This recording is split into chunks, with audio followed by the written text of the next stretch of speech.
আসসালামু আলাইকুম প্রিয় শিক্ষার্থীবৃন্দরা, welcome back to another video. তো বিগত ক্লাসে আমরা তোমাদের কি পড়িয়েছি? বিগত ক্লাসে পড়েছি গ্যাসের সূত্রগুলো নিয়ে তোমাদের পড়াচ্ছি। তো বিগত আমার যে ক্লাসগুলো তোমরা দেখেছো, বিগত ক্লাসের মধ্যে আমরা আলোচনা করছি যে পরিবেশ রসায়নের যে অংশটা আমাদের মাস্ট পড়তে হবে এসএসসি পরীক্ষার জন্য, এটা আমরা খুব সুন্দরভাবে দেখিয়েছি। তারপরে আমরা আলোচনা করেছি হচ্ছে বয়েলের সূত্র, চার্লসের সূত্র এবং এগুলার যে প্রতিপাদন আছে এগুলো দেখেছি, এবং এগুলা থেকে যে বেশিরভাগ এমসিকিউ আসে এবং কীভাবে ম্যাথ আসতে পারে এগুলো দেখেছি। এখন আমরা দেখবো হচ্ছে গ্যাসের যে বাকি সূত্রগুলো আছে, এই সূত্রগুলো কীভাবে আমরা সহজে কি প্রতিপাদন করতে পারি এবং এগুলো থেকে যেই অংশগুলো আসে আমাদের পরীক্ষায়, যেই মানে ম্যাথগুলো আমাদের পরীক্ষায় আসে এগুলো আমরা দেখব। তো এটা হচ্ছে পরিবেশ রসায়ন যাচ্ছে, তারপরে তোমাদের শুরু হবে যে মানে আরেকটা চ্যাপ্টার যেটা আমাদের রুটিন অনুযায়ী এটা শুরু হবে। তো শুরু করি হচ্ছে আমরা গ্যাসের সূত্র। তো গ্যাসের সূত্রের মধ্যে আমরা দেখবো এখানে হচ্ছে গ্যালুসাকের সূত্র। হ্যাঁ, গ্যালুসাকের সূত্র। গ্যালুসাকের সূত্রটা কি ছিল? এটা বলা হয় চাপের সূত্র। গ্যালুসাকের চাপের সূত্র বলা হয়।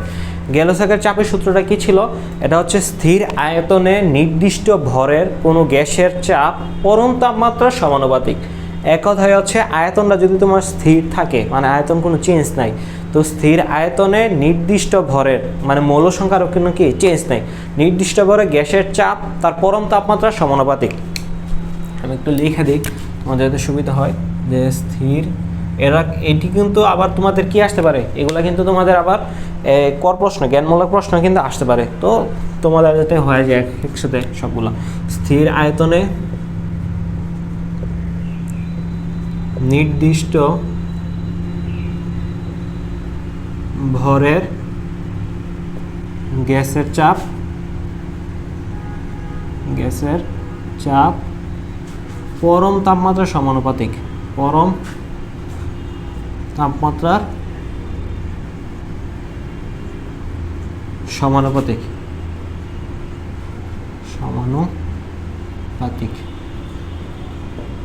এটা হচ্ছে কি গ্যালুসাকের সূত্র।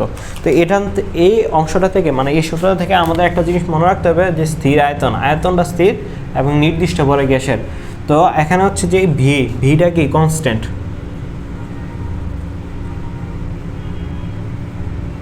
ভুল লিখছি, আচ্ছা কম, ভিটা হচ্ছে কনস্ট্যান্ট। এখানে যে এনটাও কি কনস্ট্যান্ট, বুঝছো? এই যে মৌল সংখ্যাটা কনস্ট্যান্ট হবে। তারপর হচ্ছে গ্যাসের যে চাপ, এই দেখো গ্যাসের চাপ হচ্ছে পি, গ্যাসের চাপ পরম তাপমাত্রার সমানুপাতিক। পরম তাপমাত্রা হচ্ছে কেলভিন তাপমাত্রা বা পরম তাপমাত্রা, এটা কি সমানুপাতিক। এটা হচ্ছে কি গ্যালুসাকের সূত্র। তো এটা থেকে আমরা কি লিখতে পারি দেখো তো, যে টি সমানুপাতিক হচ্ছে টি, এই যে গ্যাসের চাপ পরম তাপমাত্রা সমানুপাতিক। এখান থেকে আমরা লিখতে পারি পি সমান কেটি। তো এটা থেকে আসে হচ্ছে টিটা যদি এইদিকে নিয়ে আসি, পি বাই টি সমান কে। তো এটা থেকে আসে P1 T1 সমান P2 T2। এই সূত্রটাই হচ্ছে গ্যালুসাকের সূত্র, বুঝতে পারছো? এটাই হচ্ছে কি গ্যালুসাকের সূত্র। গ্যালুসাকের চাপের সূত্র। আশা করি তোমরা বুঝতে পারছো যে সূত্রটা কীভাবে কি প্রতিপাদন হয়েছে। যদি বলে যে গ্যালুসাকের সূত্রটা প্রতিপাদন করো, তাহলে তোমরা এরকমভাবে সংজ্ঞাটা আগে লিখবা, তারপর হচ্ছে এই যে অংশটা যে সূত্র হতে পি সমানুপাতিক টি, তারপরে এরকমভাবে করে এটা গ্যালুসাকের চাপের সূত্র। ঠিক আছে, এটাই হচ্ছে তোমার গ্যালুসাকের চাপের সূত্র। তারপরে এখান থেকে দেখো এটা গ্রাফগুলো দেখবো, এই গ্রাফটা, ঠিক আছে, গ্রাফটা কি হয় দেখো, পি সমান কেটি, এটা কিসের মতো দেখা যাচ্ছে? যারা সরলরেখা করছো তারা সহজে বুঝতে পারবা। এটা যদি আমরা পি রেস যদি আমরা ওয়াই ধরি, ওয়াই সমান এটা এম, এটা হচ্ছে এক্স, এটা হচ্ছে ওয়াই সমান এম এক্স। এটা কিসের সূত্র? এটা হচ্ছে মূল বিন্দুগামী সরলরেখা, মূল বিন্দুগামী সরলরেখা।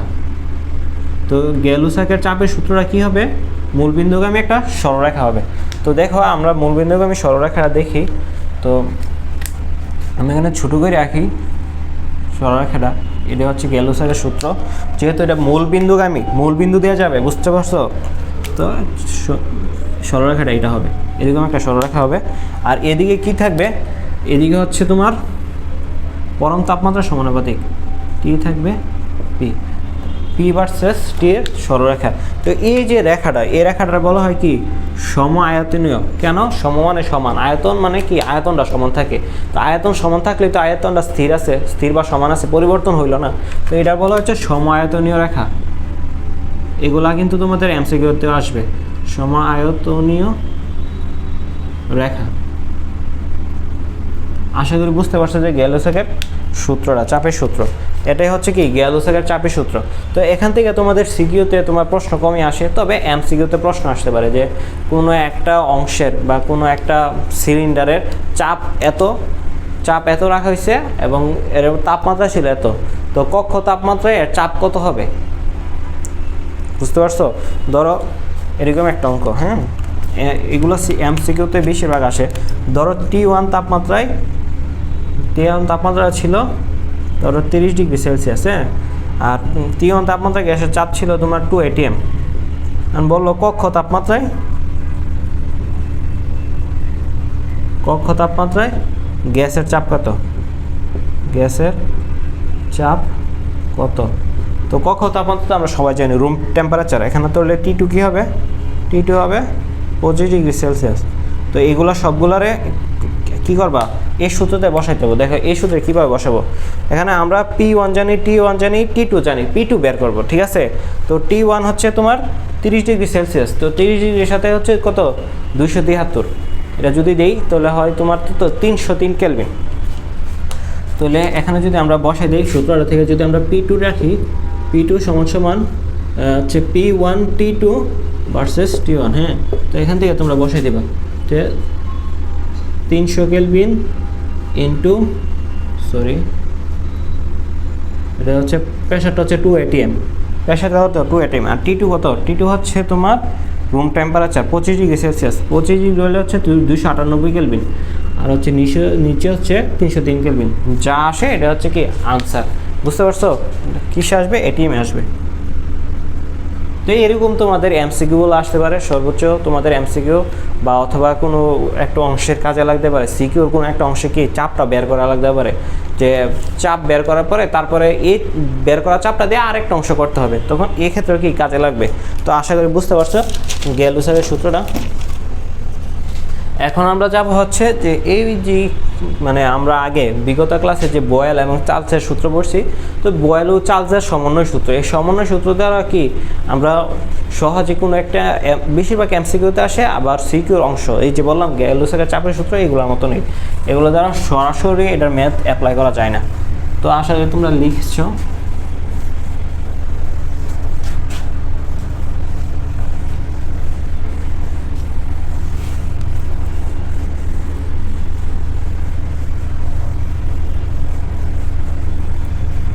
এখন আমরা দেখব বয়েল ও চার্লসের সমন্বয় সূত্র, বয়েল প্লাস চার্লস।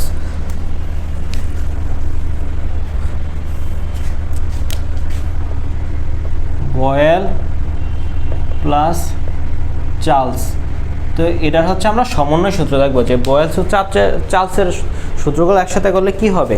তো বয়েলের সূত্র কি ছিল, বয়েলের সূত্র দেখো তো, বয়েলের সূত্রটা ছিল ভি সমানুপাতিক 1/p, মানে আয়তন নির্দিষ্ট তাপমাত্রায় কোনো গ্যাসের আয়তন প্রচলিত চাপের ব্যস্তানুপাতিক। আর হচ্ছে চার্লসের সূত্র কি ছিল, যে নির্দিষ্ট চাপে, এখানে কিন্তু চাপটা নির্দিষ্ট চাপে কোনো একটা গ্যাসের আয়তন পরম তাপমাত্রার সমানুপাতিক, ঠিক আছে, ভি প্রপোর্শনাল টি। এখানে ছিল তোমার টি আর এন, তাপমাত্রা এবং মোল সংখ্যা কি ছিল, কনস্ট্যান্ট ছিল। আর এখানে তোমার কনস্ট্যান্ট থাকবে, এটা পি লিখলাম, বিপি না টি হবে, এখানে পি আর এন কনস্ট্যান্ট থাকবে। তো এখানে পি আর এন কনস্ট্যান্ট, তো সূত্র এটা যদি সমীকরণ 1 ধরো, তো সমীকরণ 2, তো দুইটা সমীকরণ একসাথে করতে গেলে আমরা কী করি, যে দুইটা সমীকরণের মধ্যে যেগুলো কমন জিনিস আছে এগুলো নিয়ে, আর যেগুলো কমন ছাড়া আছে আনকমন আছে এগুলো একসাথে লিখি, কমনগুলো একসাথে আর আনকমনগুলো একসাথে। সমীকরণ অধ্যায় কিন্তু বইটা আসছে উচ্চতর গণিত, তো এখানে কিন্তু এই সমীকরণের বেসিকটা লাগবে। তো 1 ও 2 নং হতে দেখবা কুমিল্লাপুর 2015-তে এরকম একটা অঙ্ক আসছে যে বয়েল ও চার্লসের সমন্বয় সূত্রটা প্রতিপাদন করো, তার জন্য একটু দেখাই দিচ্ছি, যদিও এগুলো এখন আসে না, তারপরে যদি আসা পড়ে 1 ও 2 নং হতে তোমরা কি 1 ও 2 নং হতে লাগবা ভি সমানুপাতিক এখানে বি সমানুপাতিক 1/p আর হচ্ছে ওই ব্যস্তানুপাতিক 1/p আর সমানুপাতিক হচ্ছে টি, দুটো যদি একসাথে লেখো এরকম আসবে, বুঝতে পারছো? টি এর সাথে সমানুপাতিক আর পি এর সাথে ব্যস্তানুপাতিক। এখানে কি, এখানে হচ্ছে টি আর পি, এটা হচ্ছে চেঞ্জেবল বা পরিবর্তনশীল, পরিবর্তনশীল। এখানে বি আর টি উভয় কি পরিবর্তনশীল। তো এটা আমরা কীভাবে প্রমাণ করব? তো দেখো বি সমানুপাতিক, তো এখানে সমানুপাতিক চিহ্নটা যদি উঠাই দিই তাহলে কি একটা ধ্রুবক বসবে না, একটা ধ্রুবক বসবে। তো আর হচ্ছে টি বাই পি, তো এটা যদি আমরা লিখি একসাথে, এই এদিকে আইনা লিখি তাহলে হচ্ছে পি বি টি সমান সমান কে।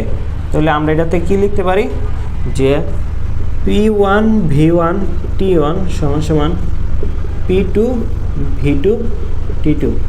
তো এই যে সূত্রটা পাইছি দেখো, এটাই হচ্ছে বয়েল ও চার্লসের সমন্বয় সূত্র। এটা কি? এটা হচ্ছে বয়েল ও চার্লসের সমন্বয় সূত্র বলা হয়।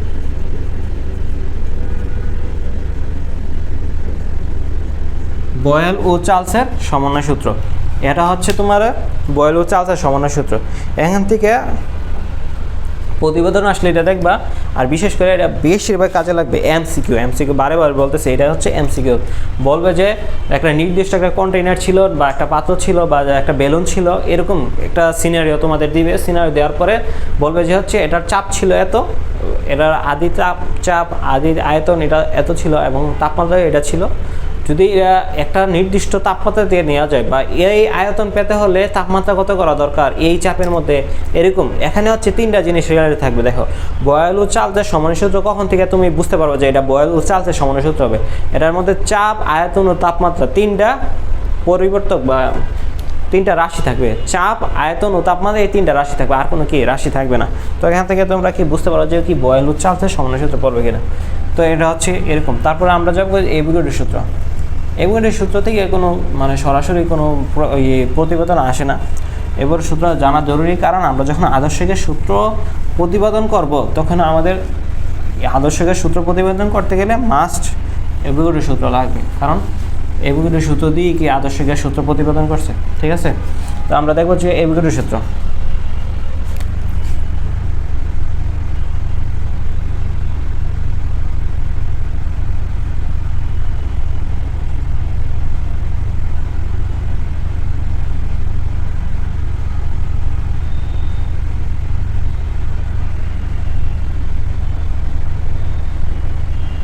এটা হচ্ছে কি অ্যাভোগাড্রোর সূত্র। হ্যাঁ হয়েছে নি,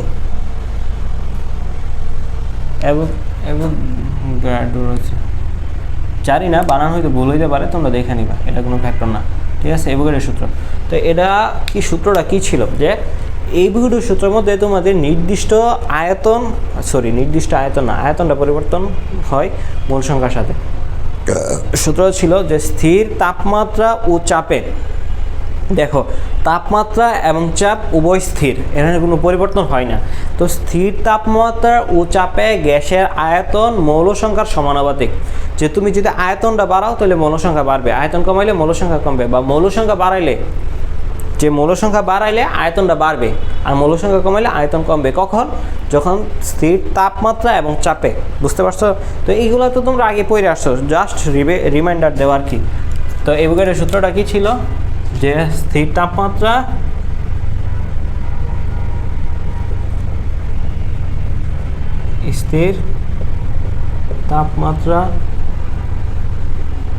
ও চাপে গ্যাসের আয়তন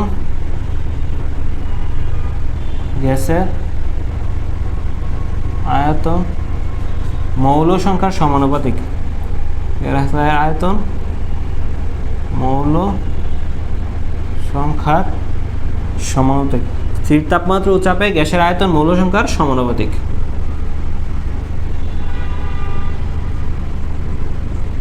ঠিক আছে, স্থির তাপমাত্রা ও চাপে গ্যাসের আয়তন মৌল সংখ্যার সমানুপাতিক। তো এখানে হচ্ছে মেন জিনিসটা রাখতে হবে, তাপমাত্রা স্থির, চাপও স্থির। তাপমাত্রা ও চাপ স্থির। আর হচ্ছে গ্যাসের আয়তন ভি, মৌল সংখ্যার এন, মৌল সংখ্যার কি সমানুপাতিক। তাহলে এটা আমরা কীভাবে প্রতিপাদন করতে পারি? দেখো, এটা হচ্ছে বি প্রপোর্শনাল টু এন। তো বি প্রপোর্শনাল টু ভি সমান সমান কে এন, আর হচ্ছে ভি এন সমান সমান কে। তো এটা আসে না V one N one V two N two, তো এটা তো এরকম আসে না। এটা হচ্ছে কি অ্যাভোগাড্রোর সূত্র, এটা প্রতিবেদন আসে না বা এটা এরকম কোনো কি গ্রাফও নাই। কিন্তু আমাদের একটা জিনিস খেয়াল রাখতে হবে, এই যে মৌল সংখ্যা এনটা বের করার অনেকগুলো সূত্র আছে, বুঝতে পারছো? এন বের করার অনেকগুলো সূত্র আছে। এটা হচ্ছে তোমরা যখন তৃতীয় অধ্যায় পড়বে, এই রসায়ন দ্বিতীয় পত্রে তৃতীয় অধ্যায় পড়বে, তখন এনের অনেকগুলো সূত্র আছে। বা এই যে আদর্শ গ্যাস ও গ্যাসের গতিতত্ত্ব, এটা যে পড়ে আসছে ফিজিক্সের 10ম অধ্যায় প্রথম পত্রে, ওইখানে কি এনের বের করার সূত্র আছে। তো এনের সূত্রগুলো আমাদের ম্যাথ করার ক্ষেত্রে মাস্ট কাজে লাগবে। তো আমরা এন মৌল সংখ্যা সূত্রগুলো দেখবো। হ্যাঁ, মৌল সংখ্যার সূত্রগুলো দেখব। মৌল সংখ্যা এন সমান সমান কী হবে? W by M. এম হচ্ছে, ডব্লিউ হচ্ছে যে কোনো ভর। তো দেওয়া থাকবে যে প্রশ্নে যে তোমার ধরো যে 2 গ্রাম অক্সিজেন বা 10 গ্রাম নাইট্রোজেন বা 1.606 গ্রাম হাইড্রোজেন, এরকম যে কোনো র্যান্ডম ভর তোমাদের দেওয়া থাকবে যে এই পরিমাণ গ্যাস একটা সিলিন্ডার পাত্রে রাখা হলো, তো এটা দেওয়া থাকবে। তো ঠিক আছে, এরকম দেওয়া থাকে। তো এইটা হচ্ছে যে কোনো ভর, আর এমটা হচ্ছে কি আণবিক ভর। তারপরে হচ্ছে মৌল সংখ্যার আরেকটা সূত্র হচ্ছে এন সমান সমান N A by N, sorry ভুল লিখছি, এন বাই এন এ। এই যে এ দ্বারা কী বোঝাচ্ছে? এর দ্বারা বোঝাচ্ছে অ্যাভোগাড্রো, ঠিক আছে? অ্যাভোগাড্রো ধ্রুবক বা অ্যাভোগাড্রো বোঝাচ্ছে। বাংলাতে লিখে দিই, অ্যাভোগাড্রো বোঝাচ্ছে। কারণ কি, এই যে এনটা হচ্ছে তোমার হচ্ছে মৌল সংখ্যা, মানে মৌল সংখ্যা বলতে গেলে এক মৌলের মধ্যে কতগুলো অণু থাকে, এটা হচ্ছে এনে এক মৌল পরমাণু বা এক মৌল কোনো কিছুর মধ্যে কতগুলো অণু আছে, এটা হচ্ছে কি এনে দ্বারা প্রকাশ করা হয়। তো এটা তো তোমরা পড়ে আসছো যে এক মৌলের মধ্যে কতটুকু অণু থাকে, বলো তো এটা কত থাকে? এটা আমরা জানি এনের সমান হচ্ছে 6.023 × 10⁻23টি অণু বা পরমাণু থাকে। এক মৌলের মধ্যে কতটা সংখ্যা থাকে, এটা হচ্ছে আর এটা হচ্ছে যে কোনো র্যান্ডম, যে কোনোর মধ্যে কতটুকু অণু থাকে, যে কোনো অণু। তো এটা হচ্ছে এনএ। আরেকটা আমাদের লাগে মাস্ট, এটা হচ্ছে আমরা যখন আদর্শ গ্যাস সূত্র প্রতিপাদন করব, তখন আমরা একটা সূত্র পাবো যে পিভি = NRT। তো যখন আমরা এখান থেকে এন পাবো, এন সমান PV/RT, বুঝতে পারছো? PV/RT। তো এটা হচ্ছে কি এন আর একটা সূত্র। এখন সবগুলো সূত্র যদি একসাথে লেখা দেই, তাহলে এগুলা জাস্ট এই সূত্রগুলো লেখা রাখো, যা বইলার কাছে এগুলো সুন্দরভাবে লেখা রাখো, যাতে পরীক্ষার আগে দিন দেখলেই হয়ে যায়। এন সমান W/M সমান N/NA, N/NA সমান হচ্ছে PV/RT। এরা হচ্ছে কি মৌল সংখ্যা বের করার সূত্র। এটা কি? এটা হচ্ছে মৌল সংখ্যা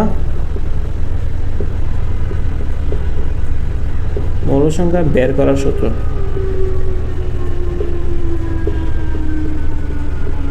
বুঝতে পারছো? এটা হচ্ছে কি মৌল সংখ্যা বের করার সূত্র। তো এখন আমরা দেখবো হচ্ছে আদর্শ গ্যাস সমীকরণ প্রতিপাদন। তো এটা কি মুছে দিই। হ্যাঁ, তো আশা করি বুঝতে পারছো।